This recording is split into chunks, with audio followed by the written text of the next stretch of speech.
Sejarah klasik tidak selalu identik dengan kerajaan dan peperangan, terdapat pula sejarah mengenai penjarahan dan penjelajahan yang tidak kalah menarik untuk dibahas. Salah satu bangsa yang terkenal dalam melakukan penjarahan dan penjelajahan adalah bangsa Viking.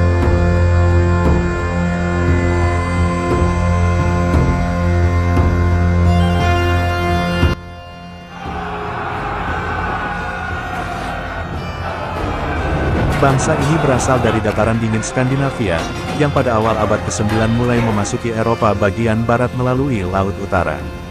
Wilayah Eropa pada masa itu banyak dikuasai Imperium Franks, bangsa Viking bergerak layaknya gelombang lautan menjarah daerah-daerah tersebut. Walaupun bangsa ini dikenal sebagai bangsa penjara, namun mereka juga merupakan bangsa pedagang dan pemukim, serta mempengaruhi cara hidup di berbagai negeri di penjuru benua Eropa. Ketika bangsa barbar menginvasi Eropa antara tahun 350 sampai 550 M, beberapa dari mereka bermukim di Skandinavia. Memasuki abad ke-8, keturunan mereka yang dikenal sebagai bangsa Viking, hidup dalam banyak kelompok terpisah di Norwegia, Swedia, Denmark. Mereka mencukupi kebutuhan hidupnya dengan bertani dan berdagang. Umumnya keluarga Viking dan budak mereka hidup di lahan pertanian. Mereka bekerja keras untuk memenuhi kebutuhan mereka. Komoditi pertanian mereka adalah padi-padian dan gandum yang dibuat menjadi roti dan bubur. Mereka juga beternak domba, sapi, kambing, babi, dan ayam. Di sektor perdagangan, bangsa Viking dikenal sebagai pembuat kapal dan pelaut yang handal. Dari keahliannya ini, para saudagar Viking mengirim barang dagangannya hampir ke seluruh Eropa dan Asia Barat, serta menjelajahi Islandia, Greenland, dan Amerika Utara untuk pertama kalinya sekitar tahun 1000. Seorang Viking Norwegia, Leif Erikson dan pengikutnya berlayar dari Pulau Hijau menuju pantai Amerika Utara. Di sana mereka mendirikan koloni yang dinamai Finlandia. Selain bertani dan berdagang, bangsa Viking juga mengembangkan pemerintahan yang efisien.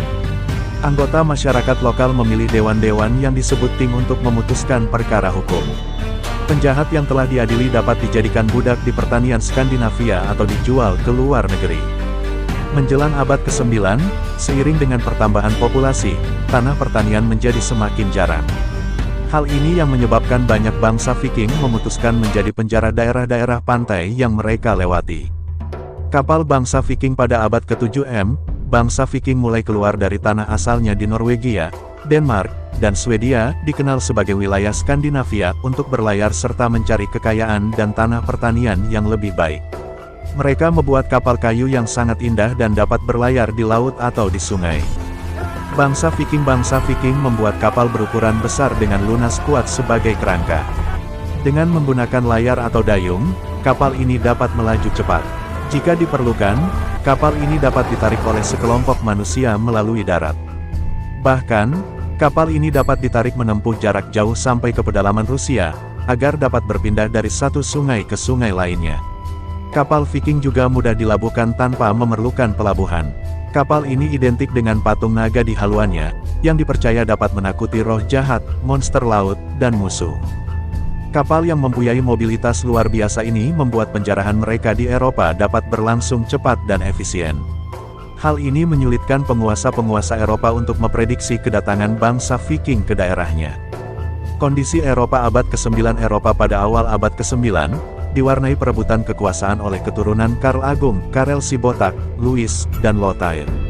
Perebutan kekuasaan ini menyebabkan melemahnya Kekaisaran Frank, dan baru di tahun 839 peperangan dapat diakhiri dengan munculnya Perjanjian Verdun, perjanjian yang membagi wilayah Kekaisaran Frank.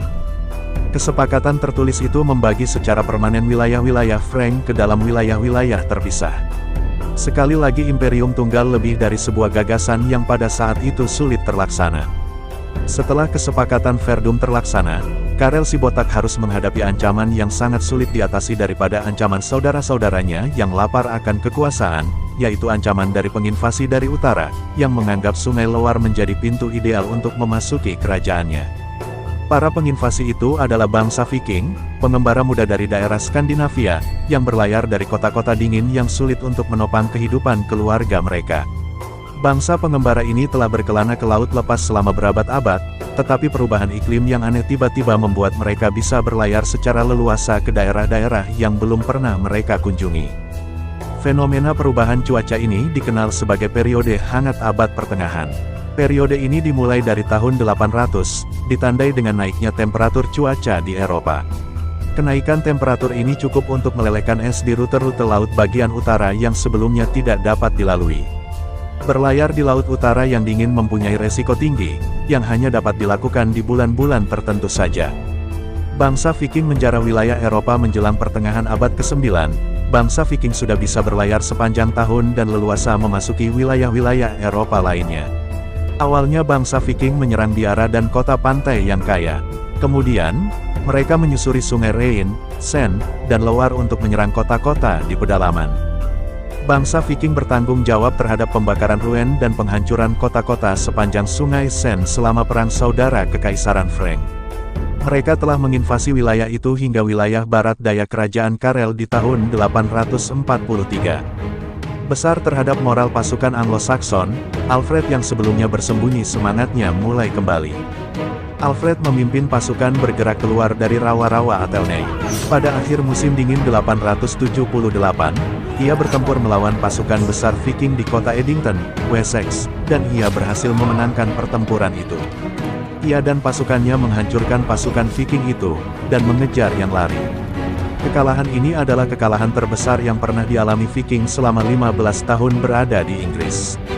Setelah Perang Edington, pemimpin Viking, Guthrum setuju untuk melaksanakan perjanjian dengan Alfred, dan memeluk agama Kristen suatu saat. Ia membawa 30 orang prajurit terkuat Viking, dan semuanya dibaptis pada hari yang sama. Setelah itu mereka kembali ke tanah air mereka. Perjanjian yang disahkan oleh Alfred dan Guthrum ini diberi nama Perjanjian Wetmore. Perjanjian ini membagi Inggris menjadi dua bagian. Selatan dan barat daya tetap menjadi Anglo-Saxon. Alfred memerintah di daerah selatan dan menyerahkan bekas kerajaan Mercia kepada anak perempuannya. Sementara itu, Guthrum dan orang-orang Viking bebas menguasai Northumbria, perairan bagian timur, dan separuh bagian timur Mercia. Sebagian Viking yang telah berada di Inggris selama 15 tahun tidak keberatan dengan perjanjian itu, mereka bahkan telah terbiasa dengan kehidupan di sana. Mereka mulai menata kehidupan di sana, bukan sebagai penjara tetapi sebagai pemukim. Pada tahun-tahun setelah perjanjian Wetmore, Alfred menghancurkan usaha-usaha Viking untuk merebut lebih banyak teritori.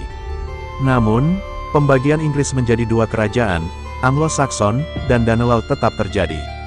Perjanjian Wetmore adalah sebuah kompromi, tetapi perjanjian itu memberikan setiap pihak hal yang diinginkan. Guthrum dan pemimpin perang Viking mendapatkan tempat hidup baru, dan Alfred sanggup memperoleh kembali sebagian besar kerajaan Anglo-Saxon.